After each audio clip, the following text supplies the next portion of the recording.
let's get this thing started. Three-man game or three-way. What should we call this? Definitely let's not say that. three-man game. You don't want to go three-way? It could be either one. What is up, everybody? Welcome to the DNVR Nuggets podcast. Don't say Let's three-way. You can say whatever you want. We've got a great show for you today. Some big picture. Let's take a little breather. We need D-Line here. We've missed D-Line's big picture takes. That's all I have. I've got I'm nothing if not at the wrong level. Constantly. Just the wrong one all the It's time. very, very true. And then we did a mailbag, and we have some really good questions about which player do we expect to make the biggest leap throughout the season. Are the Nuggets too Jokic dependent? And a handful of others. I think there's some really interesting meat on the bone to a lot of these topics. And then also, I don't know if you guys know this, big night for the in-season tournament. Oh, doctor. Baby. So we're going to have some in-season tournament tonight. Two teams have a chance to punch their ticket tonight to the tourney. We're already at that stage. The teams that have that opportunity, you're gonna hate. We'll get to more of that here in a second. But first, D-Line is in the house. What up? Guys, I remember, I'm old enough to remember the very first in-season game. And here we are already. Already with teams punching their ticket. They grow so fast, don't they? They really do, man. It has flown by. And then over there, Harrison Wynn. Are we popping bottles for clinching your spot in the knockout round? Yes. Dude, you kind of should. Look. Champagne showers? I love it. We lost one game, and now we're like, that dumb tournament? Who cares about that stupid thing? I'm actually a little over it now. It's Just, I'm a little tired of it. Because our acceptance is tenuous.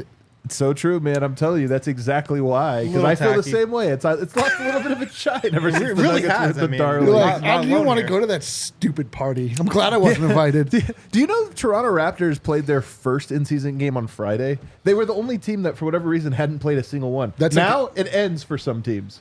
The Toronto Raptors are the Denver Nuggets of this year, where they're the team that the NBA just forgot to make a schedule for. It's happened to us in the past, so we know what it's like. We know what it's like to just play a ridiculous schedule. Toronto's getting it this year. Yeah, it's so much easier to just forget about a team when they don't exist inside of your borders. You know what I mean? Off you go. So Toronto. true. So true. But first, guys, let's start with some hangover takes. You get a chance. I love that the game was early because, with the All-NBA show, I have to go back and watch. I wanted to watch the Charlotte game, which actually turned out to be very good, beat Boston. And I watched the Pelicans game, I have so many side piece teams. It's kind of, you're like a NBA Go ahead and say it. polygamist. There you go. I thought you were going to say something It's less a little tasteful. I'm nothing if not tasteful. You are so tasteful. I am a polygamist a little bit in that I have all these side piece teams, but I only have one main team. But my point was that we got done early enough that I was able to go watch both of those games, and it was like 11 o'clock. I was like, you know what? I'm going to rewatch this Nuggets game now and see what else I take away from it. I'm so glad that you've carved out all of the time. Cut out anything to do with your family. You're like, more time. I know. So true. I was like, yeah, you know what? No, you go ride your bike by yourself, daughter. I'll do my work now. But here's my first takeaway, hangover take. When was the last time Jokic appeared in a game where he was not one of the two most important Nuggets players? He's 80% of the time he's the number one most important guy, and then sometimes he's the second most important guy. But this was a weird example of a Nuggets game where You're they saying won. just because he got ejected? Oh yeah, that's it. Oh, okay.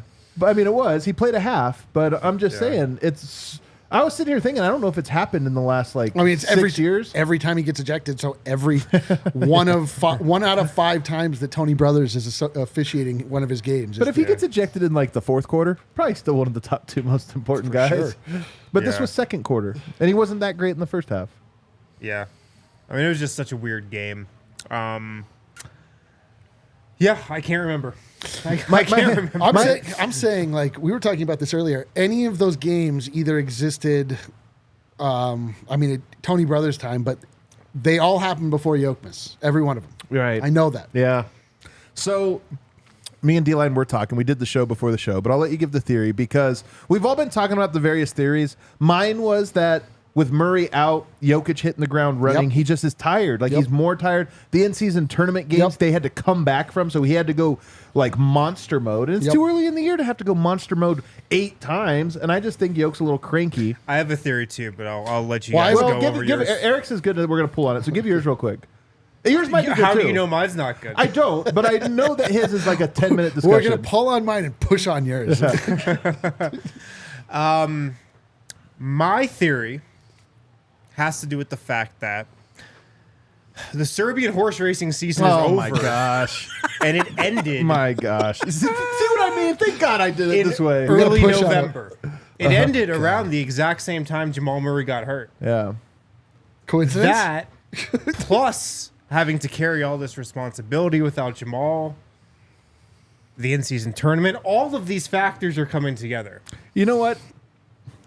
Yes. I don't think you should dismiss it. I'm not. There's something too. Like when basketball season's over, I'm like, damn, I enjoy that as to unwind. Yeah, his joy was taken from him. Listen, you're right, but I have the grand unifying theory that I have proposed year after year after year, and it's the truth every single year. And every year we're like, what's up with Jokic? What's up with Jokic? And Jokic suffers, like me, from seasonal affected depression. Every time this year, he gets grumpy, he gets irritable, the seasons change, he doesn't want to be there, he like is begrudgingly playing. There are all these other factors, the horse, I mean, like all of these other things. The sun goes down so early. It takes a while to adjust to that. It takes a while to get into the mode where your body accepts that there's less sunshine and that all of the world around you is dying leaf by leaf before it's then born anew. But like he then ultimately, this is what happens. I'm serious. Like Jokic is affected by the seasons and the changing of the weather. This happens every single year. We always look for an explanation, and that's all it is. Yeah. I actually think that there's something to this. Although I will say, in all of our answers, we're all just projecting, right? Like yes! I'm very tired. I'm like, he's sick of meetings. No one appreciates his shirts the way they should. It's so true. Mine, I'm tired. I'm like, he's probably tired. He's been doing a lot of shows lately, and he's pushing really hard. So it's all projection. But I will say, I do notice the older I get, and maybe it's just because you introduced this to my life. This is like the idea of fatigue and load management. Nobody thought it was a thing until it was a thing, and then everyone's like, we need to load manage. I'm too tired to play a game. Yeah. And now it's in your mind. You introduced this idea of like how much it sucks in November when the time change happens and all of a sudden it's dark all day long. And now I'm depressed. Yes. You've given it to me by just making me aware of my own depression. Yeah. Before I just was fine. You were just like all... I'm sad. What's up? Yeah, but you lived a life, an unfulfilled life, a life unexamined. Yeah, unexamined. Now you've examined your life and you're like... I hate what I see. No one likes it. You guys are ridiculous. I'm just going to let you talk for like the rest of the show. Well, I mean, tell me that... But we do say yoke misses the time. You do say yoke misses the time. We're always like, it's December 15th. And really, that's just you've been in this seasonal depression for long enough that you're like, you know what? Get out of bed. Let's go. Every single year. Every single year. Jokic's time of petulance. Jokic's time of unexplained fatigue. Jokic's time of his personality not aligning with the way that we think about him is always pre-Jokic. Always. Every time. To take it back to the team, what is your take overall? Like, we're 14 games in. What's your overarching view of the season so far? If you had to like distill it down. They're clearly the best team in the NBA when they have everybody healthy. When Jamal Murray's not healthy, they're still really good. They're not the best team in the NBA, though. For sure. I mean, I think it's pretty cut and dry. Like, I don't see how else you could view it. The bench is good when they have their full complement of guys. It's really shaky when they don't. Defensively, I think they're elite. They can be elite when Jamal Murray's in the lineup. When they have their full rotation, when he's not, they can be really good, but they're not at that elite level. I honestly saw enough over the first, 7 games of the season. Do you feel like those first 7 games were like the month of January last year, where you're like, okay, I saw it. Everything else is going to be window dressing. We saw what we needed to see from their upside? Yeah, I saw the offense. I saw the defense. I saw the bench. I'm good, to be honest, man. I saw what I needed to see, and I think I know what this team is.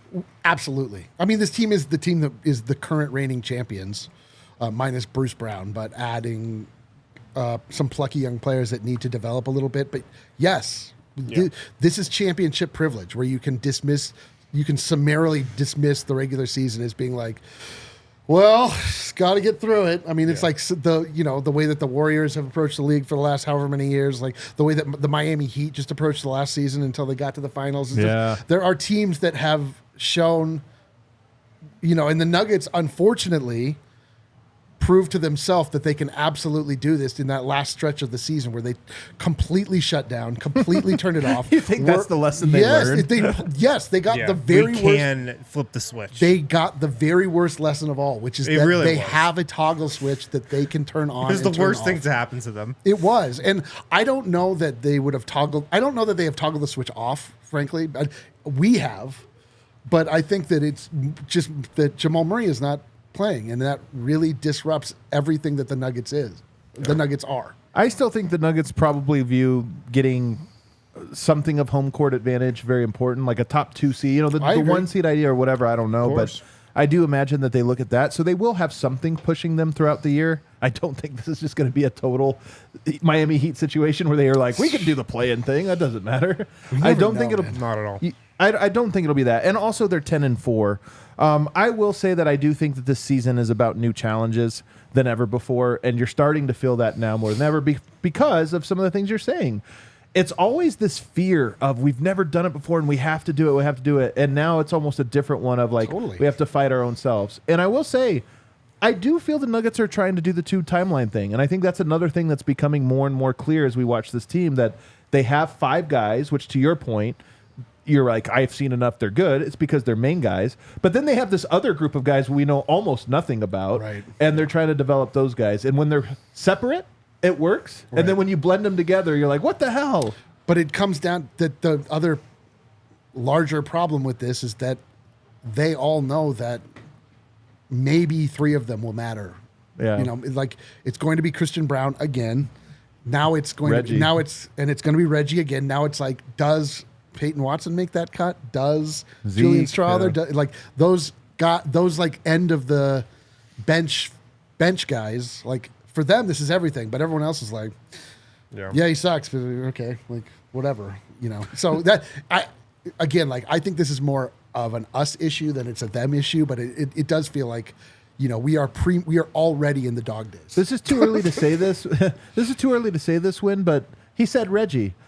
Reggie wasn't in our like guaranteed playoff rotation. As through 14 games, he's been phenomenal. Yeah, Has he done enough that you're like, yeah, it's all right? There's a 7-man rotation for the playoffs already. No, not willing to go there yet. Wow. I think there's still only 6 guys absolutely locked in for the playoffs. Christian, the starters. You don't think Reggie's locked in? No. No, man, we got a long way to go. I know, but we got a long way to go. But Reggie's not a guy that's like having to prove his mettle. He's like been there, done that for various teams for a long time, and he's shown. Unless he has a massive drop off, like I can't imagine him not being. Well, what you're saying is that he's proven to be of a caliber of player to do it. The question was, can he do it in the Nuggets' style? So that's already 50% there. We know he's good enough to be something. And through 14 games, I'm with D-Line. I think I'm convinced that he can do this in the Denver system and be a Denver contributor. So for me, I think I do pencil him in now and say, yeah, Nuggets have 7 guys. They need 1 more, maybe 2, but it's definitely 1. Who's coming with me? I mean, I'm just not quite there yet. I love Reggie. I think he's played really well this year. He's exceeded my expectations, but we're like not even a quarter of the way through the season. Yeah. Like we just got to see more of it, especially considering how inconsistent he has been over the last couple of years. Like I just got to see more before I'm gonna absolutely Sharpie him into the playoff rotation. Here's one last thing from yesterday's show, and it comes in the form of a question. We're doing a mailbag later, but this one fit into this segment here, and it comes from Buckets. He says, as great as Jokic is, can it be unhealthy to play through him every single time down the floor? The team seemed to play a little more free in the second half last night. I'm not saying a lot less, but is it possible they rely on him too much, or am I overthinking this? I actually think it's a very fair question. The Nuggets do play through Jokic every time down the court. Is there any case in your mind that maybe they can try to go away from him a little bit more than they do? Do I think they should try to go away from him a little bit more? No, absolutely not. But I do think the style that they play and how they do play through him every time is a key reason why they've never been able to consistently find a way to play positive basketball when he's been on the bench. It's been the reason why when he's not playing in a game, the Nuggets sometimes don't look like they know how to play basketball. It's definitely a thing for sure. But no, I think I'd take what they have. Yeah, this is true of any just generational tentpole player. LeBron James's teams were all complete garbage, and in Cleveland, and he's not on the floor. It's what do they do? It's I don't know. You can't possibly they're not going to restructure the way that they play to try and lift up everyone around them. They just won the championship. They've shown that his heliocentricity is such that he is the sun, he is the moon, he is the stars. You don't want to set up a new solar system outside of it in case that one fails. It's just that's it. This is the Nuggets. As Jokic goes, the Nuggets goes, and that's going to be the end of it. To try to establish something where it's oh, is this what are we doing? Are we doing the Jokic thing or the other thing? I mean, to say the bench, should the bench have their own identity outside of Jokic? Absolutely. But beyond that, what, I mean, that's just what it is. He is the reason we won the championship, and that's the end. Yeah. You know? I understand the concern. I'll say no, just because I think that going through Jokic, every time I rewatch games, including yesterday, I'm always they should have gone through. Somebody called their own number in some way where you're it would have been way better if you would have just not done that. No matter what it is. And I understand it's human nature to want to give everybody, opportunity. The thing I will say is that Jokic's style of basketball, I'll go to the grave believing this. Jokic's style of basketball is called basketball. Yeah. It's he's the one that actually plays it in a way that if everybody was on his wavelength, meaning as far as him, it actually wouldn't be Jokic ball. It would just be basketball. But because he's the only one that knows how to do this every time and make every read possible, then he becomes the fulcrum. But I do think if there was if you built a team that was LeBron James and Luka Doncic and Jokic, and they all agreed to just play in that style of system, they all could. And there would be plays where Jokic's in the dunker spot or doing off-ball things because he could. But, when Murray's there, Murray does eat up more of the possessions because, again, he can do that. Aaron Gordon eats up some of the possessions because he can do that. I just think KCP is more limited as an offensive player to be able to do everything in a system. And then Michael Porter, I just think, doesn't quite read the court well enough. So that's okay, he's going to be a lower usage guy. You wouldn't give it. I don't think you should say they need to run ISOs more just to mix up the look. But that's not true. Yeah, but what would they need to do more of? And also when Jamal Murray is taking over, he's taking over because he's playing off either directly Jokic or the idea of Jokic. Right. Where it's even if it's not through him, it still is. Right. He's still at the centerpiece of everyone's focus and thoughts. So then Murray is able to do his thing because of it. If Jokic was just simply not part of it, I mean, it's a weird thought exercise because without Jokic, there is no this version of the Nuggets. There just isn't. There's the version we watched last night. I don't understand, though, why the Nuggets are this bad. I get that it's complicated to go from one system to the next, but to me, it's not that complicated. I honestly don't think it's that complicated to say, oh, he's not on the floor.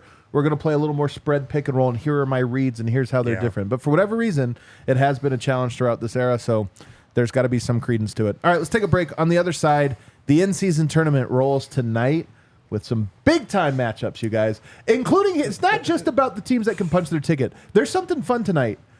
There are teams that have to, in order to stay in contention, to blow out the team that they're playing, run up the score, and there's some opportunities tonight for some real running up the score moments. As we'll talk about that on the other side. Bet365 is never ordinary. Right now, they got a lot of really awesome deals going on. You can choose between two offers: a first bet safety net offer of $1,000, or you can bet $5 and get $150 when you sign up with the code DNVR365. So download the Bet365 app, use code DNVR365. When you sign up, you get to choose between those two offers: a first bet safety net of $1,000, or bet $5 and get $150 when you sign up with the code DNVR. One really cool thing about Bet365 is we have our own DNVR custom bets on there. Bets that we like with the Nuggets, the Broncos. You can ride with DNVR. You can bet with us on those bets. So when you log onto the Bet365 app, they're right there. They're on the front page. Bet with DNVR, ride with DNVR. So place your bets using code DNVR. It's DNVR365 at sign up. Must be 21 plus and physically located in Colorado. Please gamble responsibly. If you or someone you know has a gambling problem and wants help, call or text 1-800-GAMBLER. Also, shout out to Primo Hoagies. Primo. We've all been there. The first thing you notice when you walk into Primo Hoagies is their endless list of sandwiches. Of potential Their hoagies. menu is massive. You can get a new sandwich there every time. And they're all made with the same fresh ingredients. They're great. You can get a new sandwich every day for the rest of your life. They're made with the highest quality Thuman's meats and cheeses, sliced fresh to order, served on Primo's award-winning seeded rolls, baked fresh every single day. If you're looking to cater for a party, an event, check out Primo Hoagies. Nobody's going to be disappointed. Don't settle for an average catering tray. Make it a Primo. With locations in both Denver and Centennial. They have a sharp provolone cheese that you can buy for your charcuterie. Really good. There Really you go. There you go. Cooper Their Sharp. reviews are in. Is that what it is? Cooper Sharp. Is sharp provolone specifically? We're out of my depth. I mean, same here. I don't know. You can do a sharp cheddar. You can do a... Yeah, I know you can do all those, but they have a sharp provolone. I've never Nice. seen before, and it was phenomenal. All right. The in-season tournament's tonight. You guys know I love the in-season tournament. We know that about you. You know that. And tonight there's a couple interesting games. For starters, the Lakers have a chance to be the first team to punch their ticket tonight. I hate the in-season tournament. Disgusting. Well, listen to their freaking group. Somehow they got the Suns, who are terrible. Well, at least they were earlier in the year when none of their guys were playing. They got the Utah Jazz, who are absolutely terrible. The Portland Trailblazers, who are terrible, and the Memphis Grizzlies, who are terrible. They got the easiest possible path, and they are 3-0. And tonight, in Los Angeles, they take on the Utah Jazz, and with a win, they become the first team to be punched to the ticket. They're going to lose. They're going to lose to Utah? They're going to lose. They're not losing to Utah, man. I don't know, man. We're going to lose. You're just hoping? Well, here's the thing. Then they would go to the tiebreaker. They would go to the to be a wild card bid, and they're currently plus 42, which is a monster number. So we actually, for the Nuggets, I hate to say it, you guys, if you want to make the in-season tournament, we got to root for the you Lakers. got to root for the Lakers to not only win, but to crush the Utah Jazz. Oh my God! I hate what the in-season tournament has done to us. If you're the Lakers, though, Wind, would you try as hard as you can to beat Utah by as little as you can? Like, if you're up 10 with 30 seconds to go, is there any part of you that's like, you know what, let's give them 4 buckets here so that they only get a -6 instead of a -10, and they become the wild card as opposed to, say, a Phoenix or a Denver? No. No? Absolutely what not. kind of I think you're gamesmanship? really giving teams a lot more credit for being as obsessed with this tournament as you are. You say that, but you're actually wrong. So somebody, am I? Well, no, I'm telling you. So this happened the other day where I think it was, I can't remember who it was. It might have been Utah. It was Utah. Utah was down 3 points with 3.5 seconds left, and they call a timeout. They make a bucket and call a timeout just so that he could tell their players not to foul. Because if they weren't going to win, right? Down 3, you'd foul. They're going to make 1 free throw almost certainly. Your odds are so low. If that was a regular game, what's there to lose? Who cares if you lose by 3, 4, or 5? But in the in-season tournament, they called a timeout. They inbounded the ball thinking they were going to get fouled, and Utah backed off of them all like very intentionally. So you say that. Maybe but they just had dinner reservations or something. You say that, but teams actually are strategizing about this very thing. So anyway, the Lakers are one team. There's absolutely no way the Lakers do that tonight. Dude, we talked about this earlier. Like, this in-season tournament represents something maybe a little bit larger. This could be It's the NBA Cup. the last dance. LeBron's last dance. love His this. last chance at a title. Oh my God. This season, the NBA Cup, he rides out a champion. You know, LeBron wanted to win an NBA championship and call it the Last Dance. Then you know that he put together the super team for the Olympics and he wants to call it the Last Dance Los Olympic team. Angeles, It's this is hilarious for that you. the actual Last Dance was him just winning the group play and then losing in the in-season tournament. And that's actually LeBron's Last The Dance. last dance, baby. It means something. I will say this. You know who's looked really good this year? It's LeBron James. That does not look like a man that's pacing himself for an 82-game season. It's November. But he's not pacing himself. No, he's not pacing it. That's my point. He's I actually burning think hard D-Line might be early. onto something where he looks around and he's like, this team sucks. No way we're winning a championship. But you know what we could win? The in-season tournament. Because then you could be like, listen, we were good enough to win it all. It's just... Yeah. We got hurt. We won that cup. You saw we won the cup. And you know he wants like the record book to show who won the first ever NBA cup in NBA history. It was actually LeBron James. Oh my God, it's so Not true. since LeBron. The Instagram post calling out Anthony Davis after they lose in the I NBA can't Cup wait. Finals. I can't wait. It's gonna be so good. Incredible. The other team, All-timer. the other team that can punch their ticket tonight, Brucey B's Indiana Pacers. What? That Lucy G? That Lucy G, man. So they play at Atlanta tonight.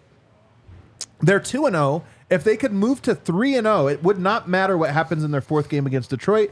They will have punched their ticket to be the number one team because they will have beaten all the other teams that could possibly tie them. What do you guys think about the Pacers representing? Oh, by the way, more importantly, they could beat the Cavs and 76ers are in that group. They beat both of them already. So they could knock those teams into the wild card hunt rather than out of it. So, Yeah, the Pacers, it's been a nice story. I'm absolutely not buying the Pacers as a real team, though. They have an incredible offense. They don't have a good defense, though. They've been a fun story. but all they have to do is beat Atlanta. Yeah, I know. I'm just saying, like, as a champion, real as a team championship going forward. contender. The NBA Cup, though, can be built for a team like the Pacers.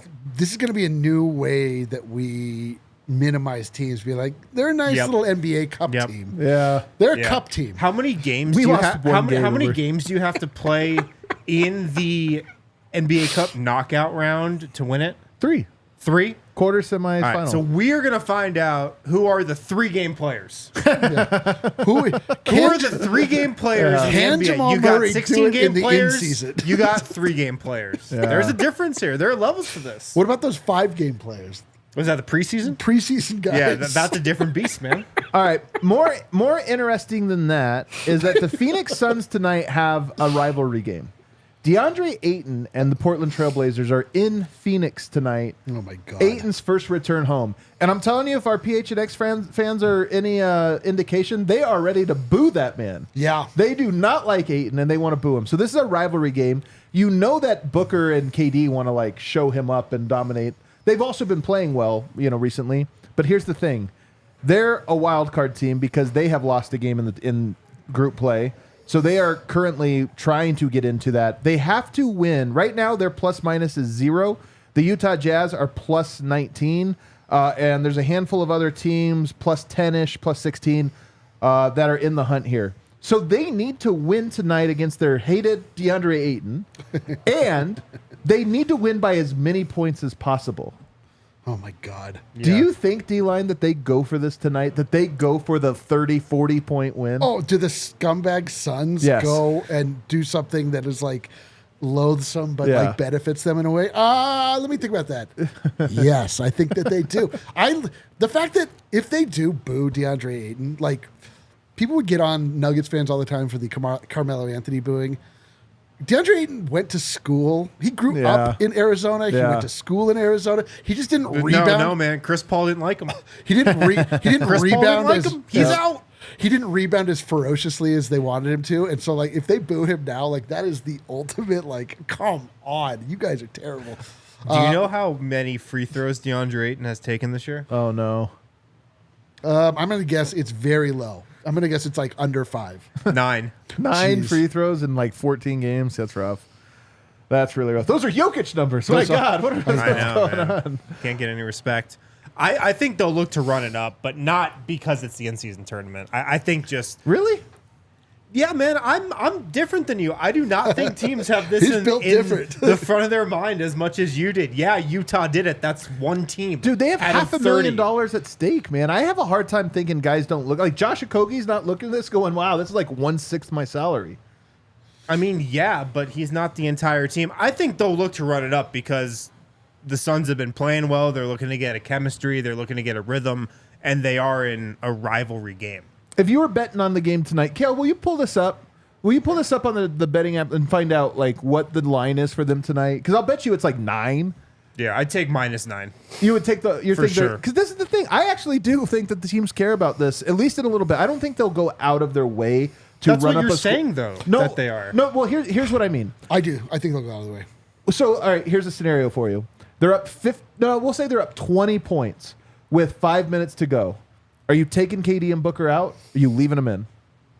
20 points with 5 minutes? I mean, some teams would keep their guys in I think. Are you running plays and stuff? Or are you running the clock out? No, you run the clock out. The line is 13. Man, see, they know. 13 is a big line for a regular game. I'm crazy, telling you. man. 13?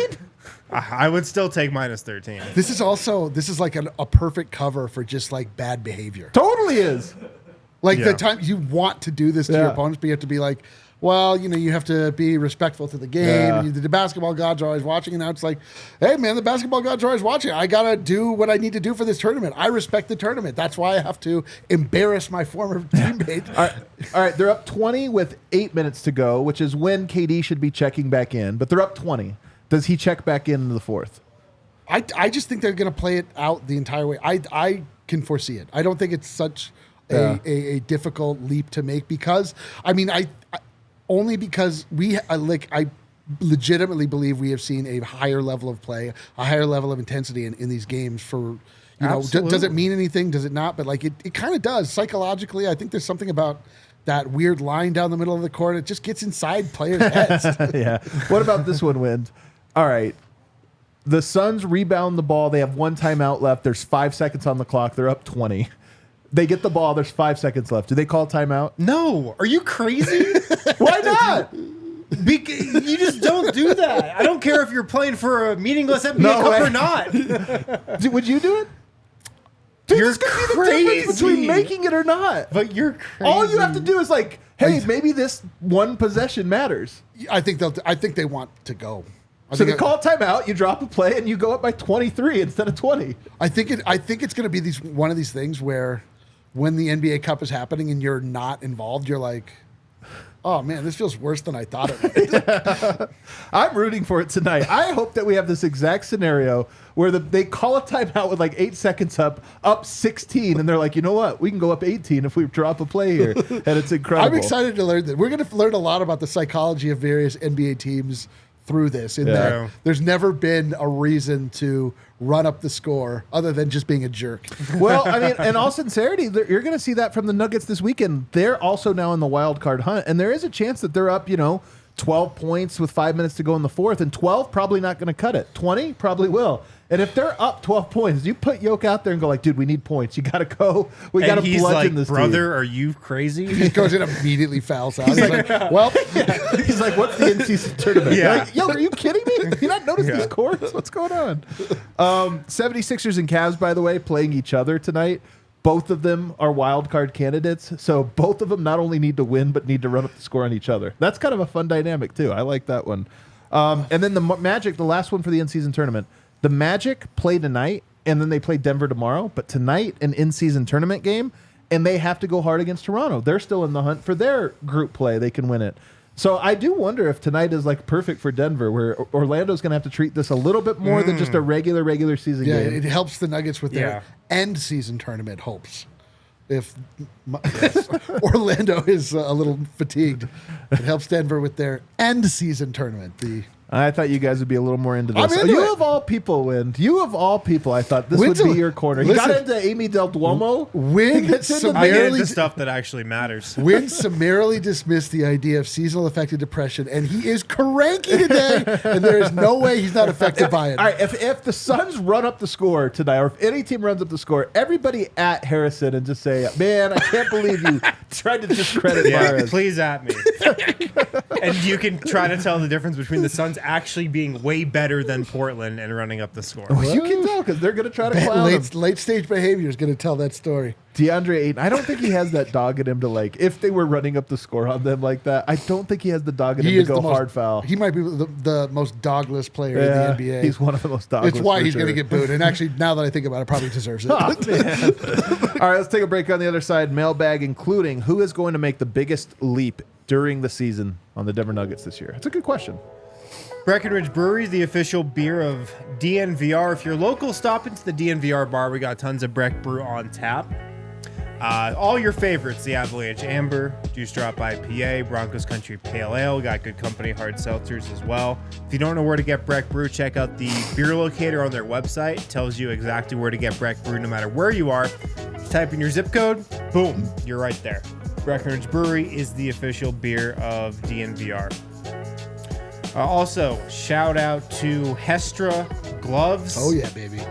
Hestra is a glove company. They only make gloves, and that's all they've done for 85 years. So they know what they're doing. Imagine that.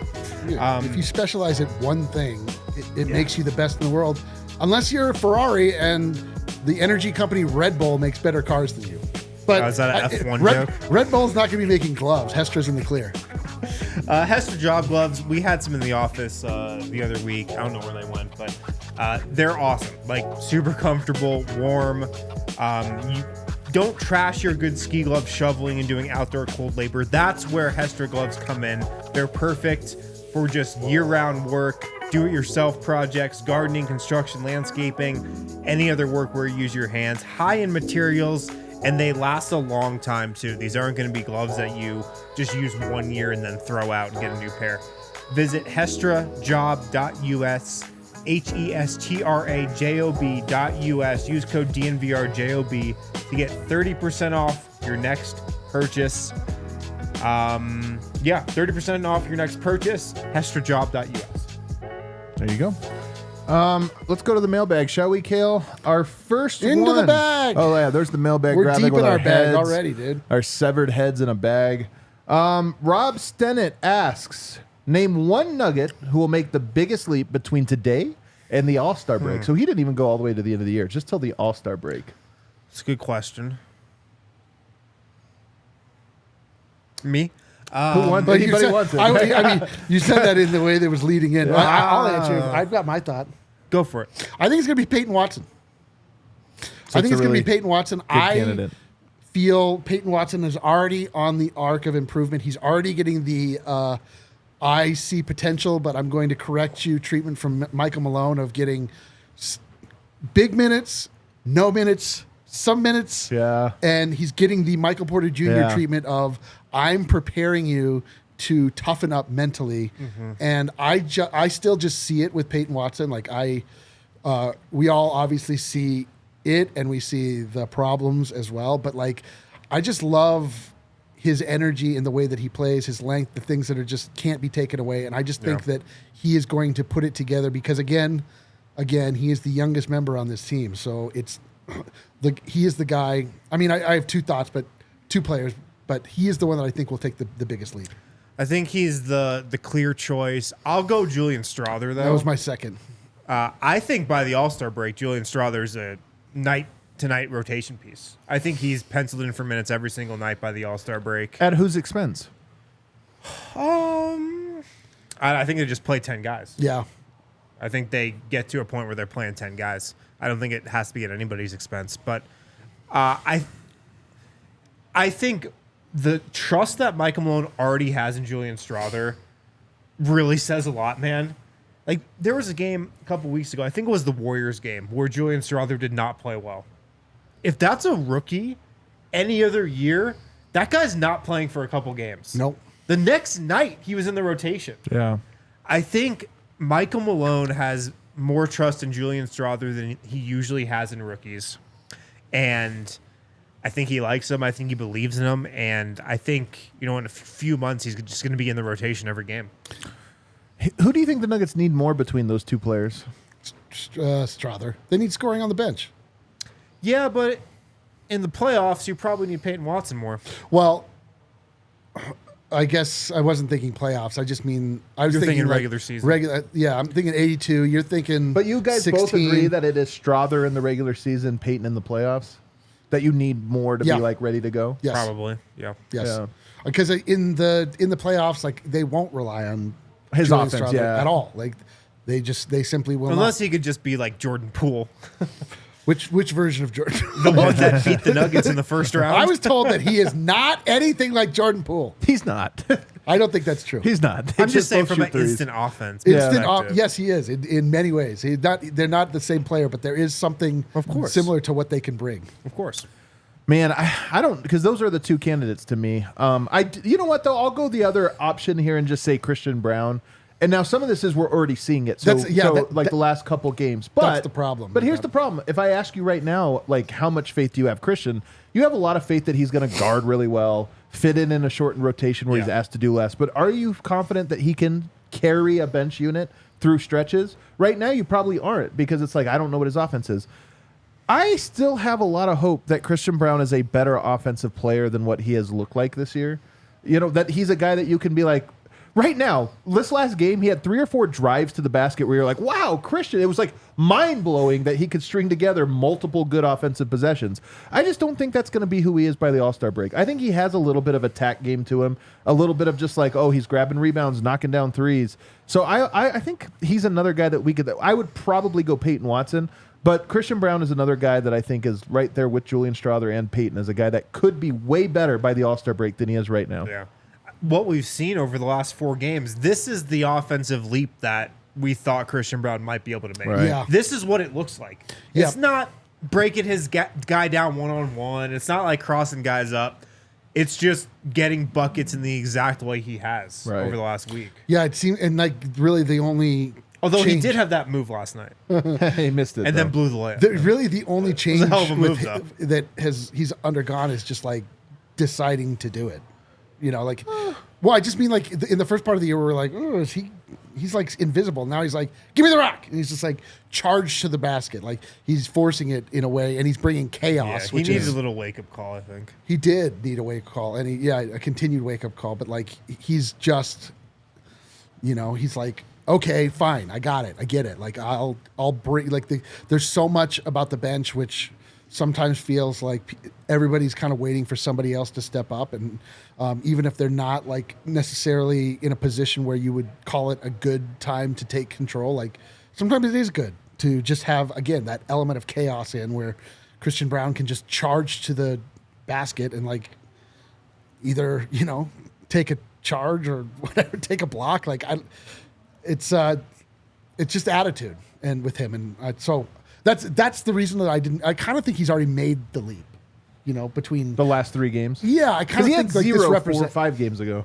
Yeah, the last, but we've seen like since then. And Michael Malone called him out. Yes. Yeah. But Michael Malone called him out in a funny way, because I agree that a lot of this is confidence and just the willingness to go. And Michael Malone's basically saying like, don't wait for it, like go for it, like go after, be more aggressive, this or that. And he had 25 points 3 games ago, 13 2 games ago, and 15 last night. He's averaging 18 over the last 3 games. I don't know that he's going to average 18 a game, you know, or anything like that. But I do think that I won't be surprised if he strings together 4 or 5 games in a row where he's just in double figures. Dude, 10, he 12, should 14. be in double figures every night. He should. He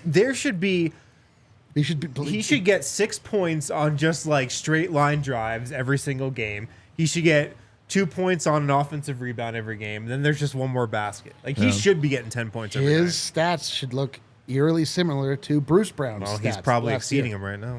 I do love Julian Strawther, though. I will say, I love the way he plays. I think that he is a guy that Jokic is going to love playing offense with. The defensive part is obviously hard to come by. Like, defense is complicated in the NBA level, and you have to do a bunch of things well. But offensively, I just think he does, it's little things like how he sets screens and transition and stuff that maximum. I always get mad when a player will set a screen in a way where I'm like, you're not reading the court. The screen was supposed to force the defender under, and then when they try to switch, you punish them by creating as much space. And some guys don't get that. They're like, I'm supposed to screen this guy. And it's like, well, you wasted it. You like wasted it because you didn't do this. Julian Strawther is a guy that understands what's going on in every situation. So when he sets screens, he creates switches. Yeah. When he cuts, he draws the help. Like, I'm sure that's a testament to playing at Gonzaga. for sure. You play under a pro-style offense, a pro-style program, a high-level program that teaches more than just like going out and shooting. Like he gets it, you know. It's been And I drilled think into that's him. part of the reason why Michael Malone really likes him. Yeah. Because he probably sees that stuff on film. Yeah. And then he looks at some of the other young guys on the roster and he's like, why can't you do what Julian's doing? There's nothing funnier He's than like such a mature player. Zeke has a lot of these where like you could see somebody get frustrated with him. He's like, "What? I'm supposed to come to the elbow and set the screen." It's like,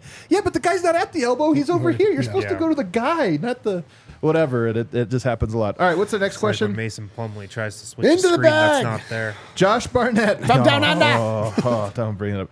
What's your concern level for fatigue for Joker? How hard do you think they'll go for another number 1 seed? I don't think it will come quite as easy as it did last year. The first part of this, or the second or last part of this is interesting. How hard is the number 1 seed going to be this year?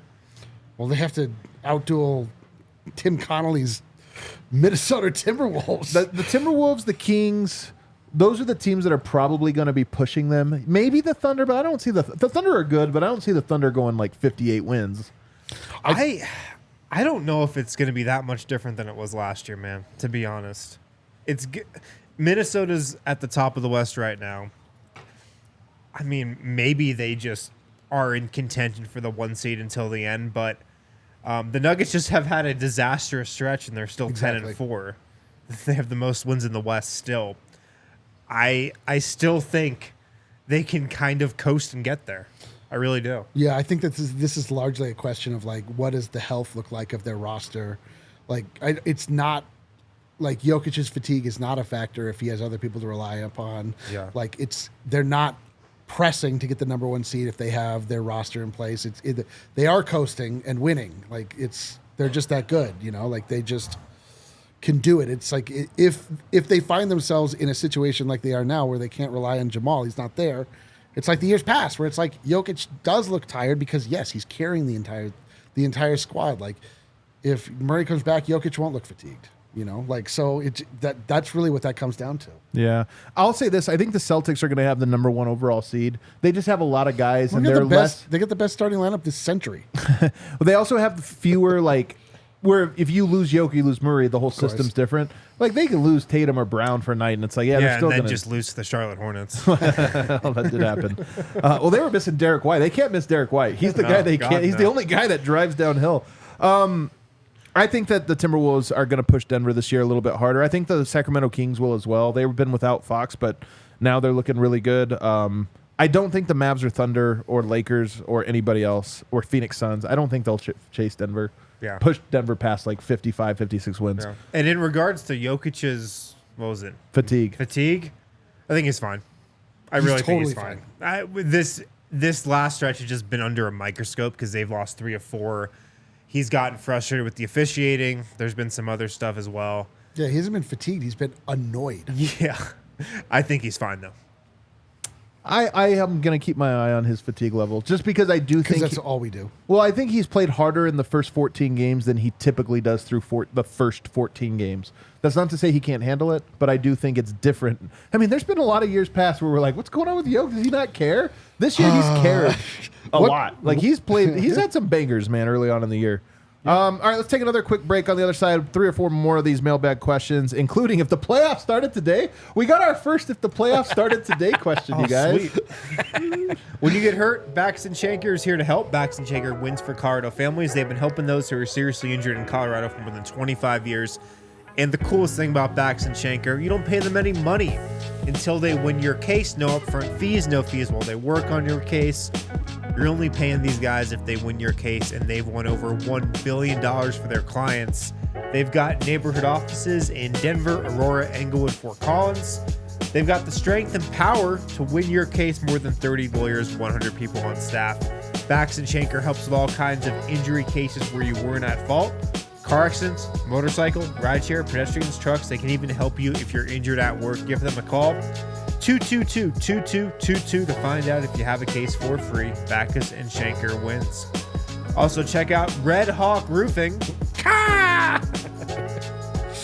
Red Hawk Roofing, they are Denver's best roofers. They have joined the DNVR team. Quality materials, decades of experience. Dude, these guys are homies, by the way, man. They have a really cool giveaway. Is it out yet, Kale? Do you even know? I don't think it is. All right, be on the lookout for a big-time Red Hawk. They're going to give away a pile of shingles. That's a good one. That's a good one. They also have the quickest response time out of anybody in Denver. Colorado's best estimators and contractors. They're huge DNVR people. So support these guys if you're looking for a new roof over your home or business. They do both residential and business. Be sure to check out Red Hawk Roofing, redhawkroofing.com. Tell them DNVR sent you. Kill, we have one from Harry real quick we'll get to. He says, is Reggie the biggest riser from the start of the season? I think it's obvious. That's actually my burner. That's your burner account. Reggie Jackson has easily been the most positively surprising player this year. I don't think it's particularly close. From the man with the breeze through his hair. Let's go to the next one here. Matthew Kimura says, by the way, shouts Matthew Kimura. Every time we do a mailbag, comes up with a good question. I appreciate that, man. Yeah, appreciate it. Matthew Kimura asks, if the playoffs were to start today with the current standings, how confident would you be of the Nuggets making it to the finals? Are we? Well, can we be sure that he doesn't mean if the in-season tournament started today? No. All right, so here's Denver is currently in the 2 seed, okay? And the Suns would play the Pelicans in the first playoff game. I think the Suns would win that one, but I don't know, guys. It's actually the Pelicans fully healthy are a good team. They're big inside. Actually, Pelicans win that one. They're too big inside. Listen, they've got guys that can defend the mid-range, and they're not so heavy inside. The guys that the teams that the Suns beat up on are teams that are have big lunky guys in the center that they can take advantage. Yep. KD and Book being able to knock down those mid-range shots, and then they play against the Spurs and they get beat down because Victor Wembanyama is able, because he's not a center somehow, he's a 7'3", 4".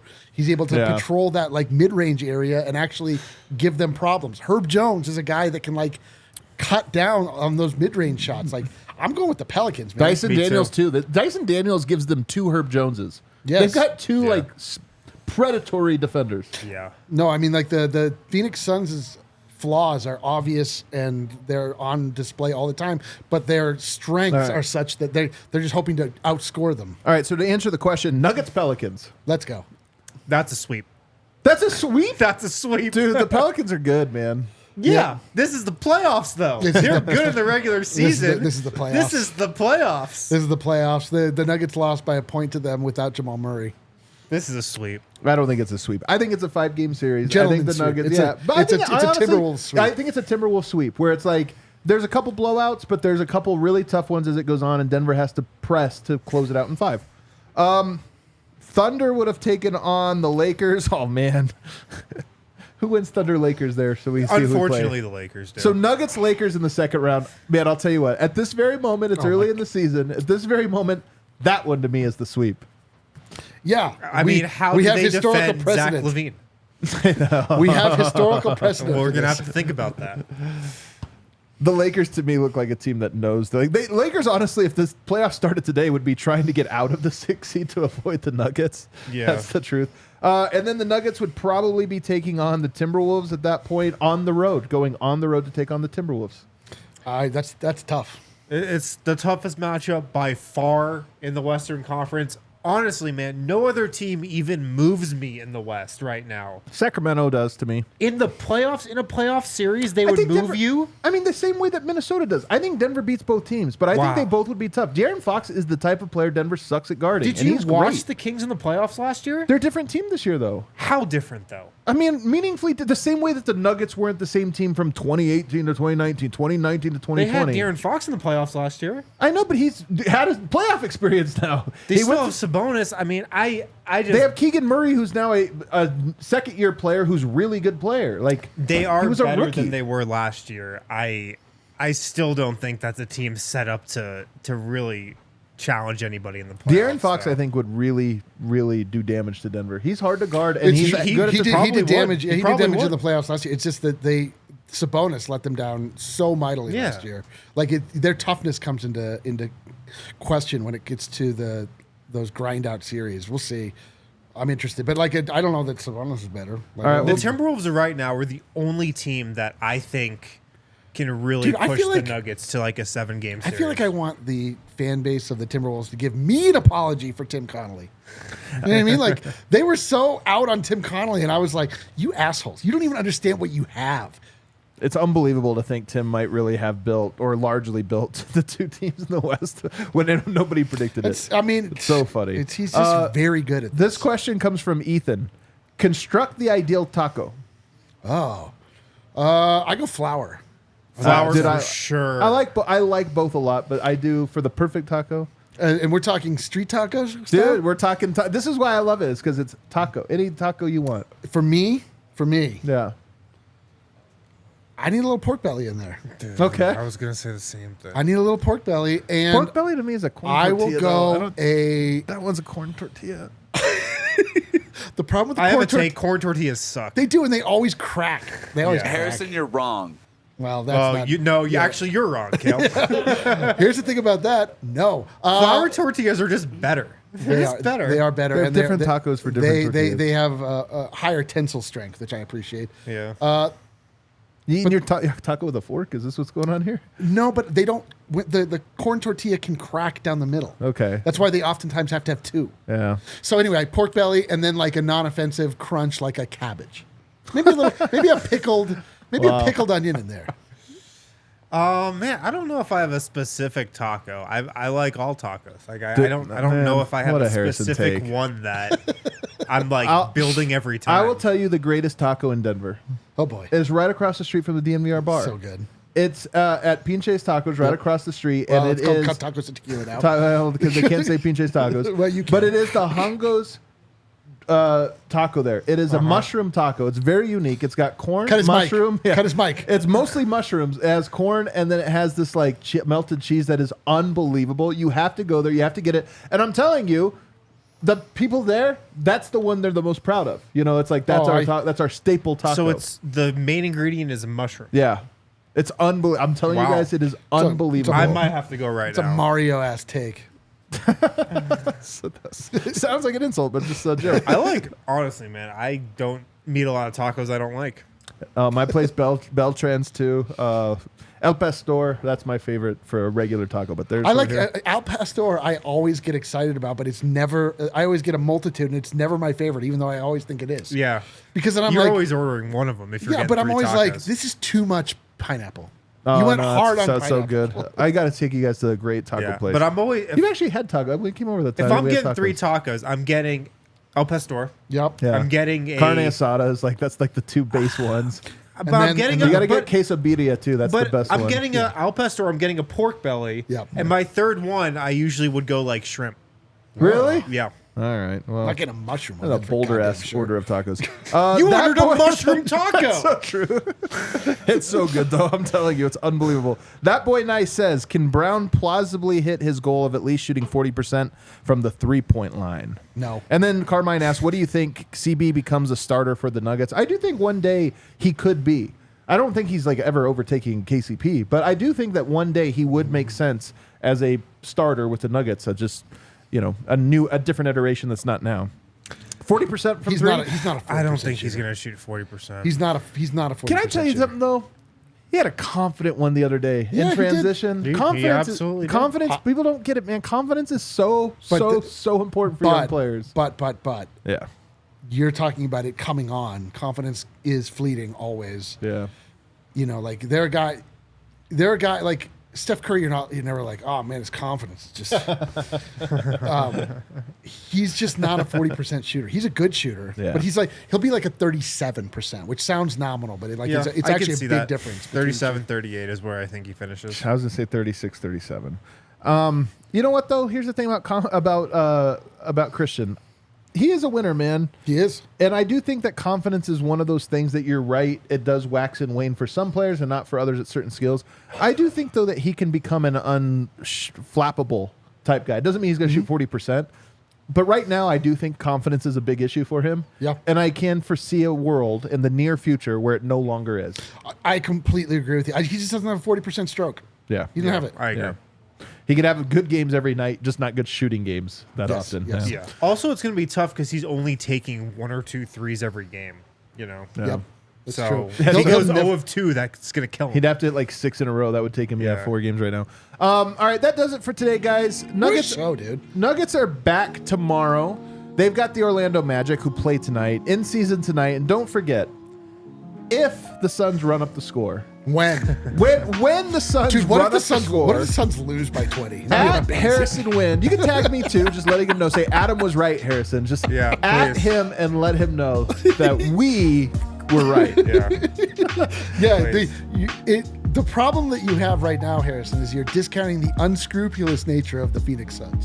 That's true. Which is It never so true. the side to be on. Matt Ishbia might personally call the timeout and say, Yes. run it up. I on these think you're guys." not discounting for the fact they might be down in this game.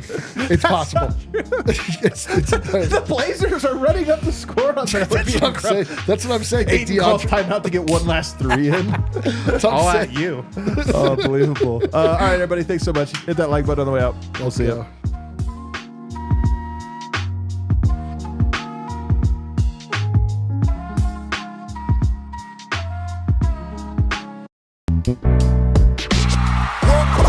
We all silly like the mayor.